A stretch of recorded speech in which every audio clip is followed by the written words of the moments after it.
અમદાવાદમાં ભારે વરસાદના કારણે રિવરફ્રન્ટના માર્ગ પર પણ વરસાદી પાણી ભરાઈ જતા વાહન વ્યવહારને અસર થઈ છે। જળભરાવને પગલે સુરક્ષાના ભાગરૂપે રિવરફ્રન્ટનો રોડ તાત્કાલિક બંધ કરવામાં આવ્યો। જમાલપુર બ્રિજથી એલિસ બ્રિજ તરફ જતો રિવરફ્રન્ટ માર્ગ પાણીમાં ગરકાવ થતા વાહનોની અવરજવર પર રોક લગાવવામાં આવી છે।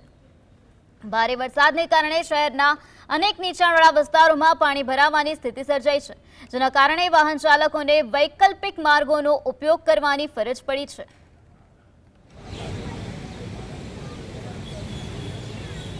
અમદાવાદ શહેરમાં ભારે વરસાદને પગલે વિવિધ માર્ગો પર પાણી ભરાયેલા જોવા મળી રહ્યા છે। ત્યારે જે રિવરફ્રન્ટ છે તે રિવરફ્રન્ટનો જે માર્ગ છે તેમાં પણ છે તે પાણી ભરાયેલા જોવા મળી રહ્યા છે। તમે જોઈ શકો છો કે જે સરદાર બ્રિજ તરફનો જે માર્ગ છે ત્યાં છે તે પાણી ભરાયેલા જોવા મળી રહ્યા છે અને એક કાર છે તે કાર પણ છે તે પાણીમાં ગરકાવ થયેલી જોવા મળી રહી છે। સામાન્ય રીતે રિવરફ્રન્ટના માર્ગો ઉપર છે તે પાણી ભરાતું નથી, પરંતુ જે વરસાદ વરસ્યો છે આજે શહેરમાં સ્માર્ટ સિટીમાં જે વરસાદ વરસ્યો છે તેને કારણે જે રિવરફ્રન્ટના માર્ગો પર પણ પાણી ભરાયેલા જોવા મળી રહ્યા છે। સ્માર્ટ સિટીની હાલત ખરાબ થઈ ગઈ છે।